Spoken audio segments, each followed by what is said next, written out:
یا واجدو، جو کوئی کھانا کھاتے وقت ہر نوالا پر پڑھے گا انشاءاللہ عز و جل وہ کھانا اس کے پیٹ میں نور ہوگا اور بیماری دور ہوگی۔ ہو سکے تو اس نیت کے ساتھ بلند آواز سے یا واجدو پڑھیے کہ دوسروں کو بھی یاد آ جائے۔ میٹھے میٹھے اسلامی بھائیوں، دسترخوان پر دیکھ لیجئے، اگر کوئی دانہ وغیرہ گر گیا ہے تو اسے اٹھا کر کھا لیجئے۔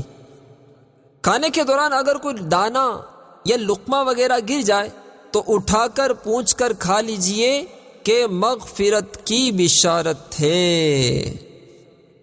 ہر لقمہ سے قبل اللہ یا بسم اللہ کہتے جائیے تاکہ کھانے کی حرص ذکر اللہ عز و جل سے غافل نہ کر دے۔ ہر دو لقمہ کے درمیان الحمدللہ، یا واجدو اور بسم اللہ کہتے جائیے۔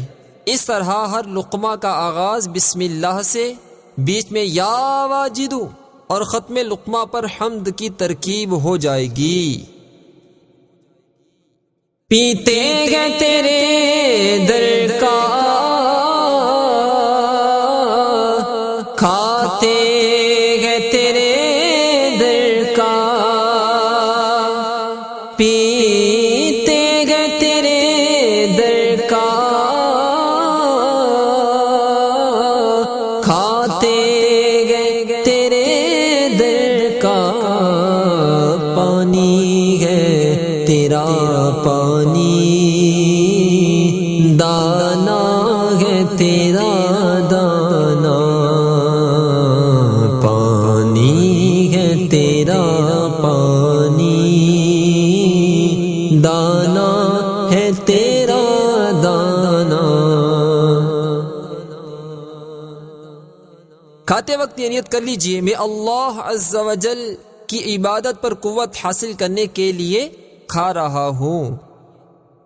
یاد رہے کھانے میں عبادت پر قوت حاصل کرنے کی نیت اسی صورت میں سچی ہوگی جبکہ بھوک سے کم کھانے کا بھی ارادہ ہو، ورنہ سرے سے نیت ہی بے معنی ہو جائے گی، کیونکہ خوب ڈٹ کر کھانے سے عبادت کے لیے قوت حاصل ہونے کی بجائے مزید سستی پیدا ہوتی ہے۔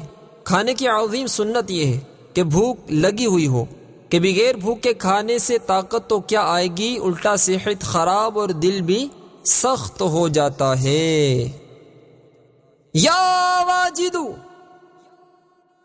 جو کوئی کھانا کھاتے وقت ہر نوالا پر پڑھے گا انشاءاللہ عز و جل وہ کھانا اس کے پیٹ میں نور ہوگا اور بیماری دور ہوگی۔ یا واجدو، کھانا کھانے سے پہلے اور بعد دونوں ہاتھ پہنچوں تک دھونا سنت ہے۔ سرکار مدینہ صلی اللہ تعالی علیہ وآلہ وسلم نے فرمایا، کھانے سے پہلے اور بعد میں وضو کرنا یعنی ہاتھ منہ دھونا رزق میں کشادگی کرتا اور شیطان کو دور کرتا ہے۔ آسمان خان زمین خان زمانہ مہمان،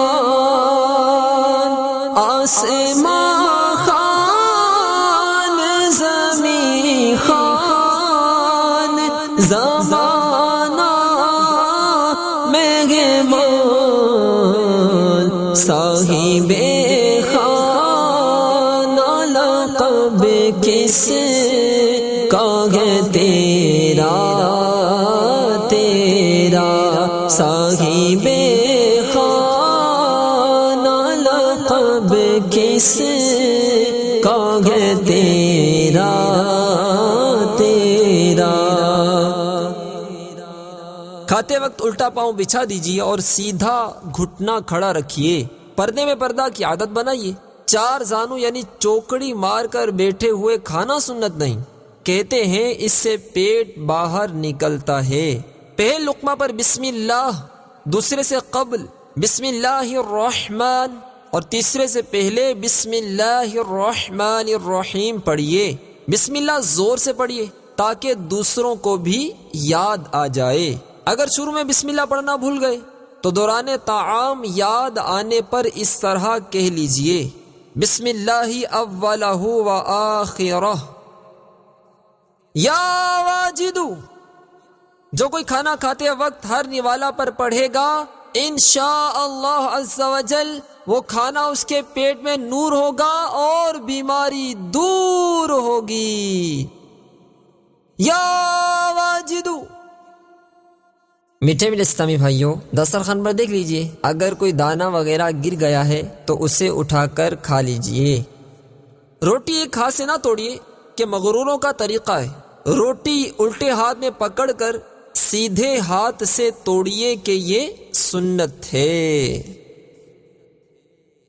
ٹھنڈا ٹھنڈا میٹھا میٹھا ٹھنڈا ٹھنڈا میٹھا میٹھا پیتے ہم گئے پلاتے یہ گئے پیتے ہم گئے پلاتے یہ گئے۔ تین انگلیوں یعنی بیچ والی شہادت کی اور انگوٹھے سے کھانا کھائی کہ یہ سنت انبیاء علیہم الصلاۃ والسلام ہے۔ روٹی کا کنارہ توڑ کر ڈال دینا اور بیچ کا حصہ کھا لینا اسراف ہے۔ لقمہ چھوٹا لیجیے اور اس احتیاط کے ساتھ کہ چپڑ چپڑ کی آواز پیدا نہ ہو، اچھی طرح چبا کر کھائیے۔ یا واجدو۔ جو کوئی کھانا کھاتے وقت ہر نوالا پر پڑھے گا انشاءاللہ عز و جل وہ کھانا اس کے پیٹ میں نور ہوگا اور بیماری دور ہوگی۔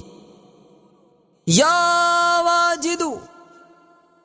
کھانے میں کسی قسم کا عیب نہ لگائیے، نمک کم ہے، تیکھا بہت ہے یا پھیکا پھیکا ہے وغیرہ۔ اپنی طرف کے کنارے سے کھائیے، ہر طرف ہاتھ مت ماریے۔ میٹھے اسلامی بھائیوں، دسترخوان پر دیکھ لیجئے، اگر کوئی دانہ وغیرہ گر گیا ہے تو اسے اٹھا کر کھا لیجئے۔ کھانے کے دوران اگر کوئی دانہ یا لقمہ وغیرہ گر جائے تو اٹھا کر پونچھ کر کھا لیجئے کہ مغفرت کی بشارت ہے۔ آپ بھوکے رہے اور پیٹ پہ باندھے پتھر، ہم غلاموں کو ملے خان مدینے والے، ہم غلاموں کو ملے خان مدینے والے۔ یا واجدو۔ سرکار مدینہ صلی اللہ تعالی علیہ وآلہ وسلم کھانے کے بعد مبارک انگلیوں کو 3 مرتبہ چاٹتے۔ جس برتن میں کھایا اس کو چاٹنے کے بعد دھو کر پی لیجئے، انشاءاللہ عز و جل ایک غلام آزاد کرنے کا ثواب ملے گا۔ چاٹنا اور دھونا اسی وقت کہلائے گا جبکہ غذا کا کوئی جز اور شوربے کا اثر وغیرہ باقی نہ رہے۔ ہو سکے تو اس نیت کے ساتھ بلند آواز سے یا واجدو پڑھیے کہ دوسروں کو بھی یاد آ جائے۔ سرکار مدینہ صلی اللہ تعالی علیہ وآلہ وسلم کھانے کے بعد مبارک انگلیوں کو 3 مرتبہ چاٹتے۔ جس برتن میں کھایا اس کو چاٹنے کے بعد دھو کر پی لیجئے، انشاءاللہ عز و جل ایک غلام آزاد کرنے کا ثواب ملے گا۔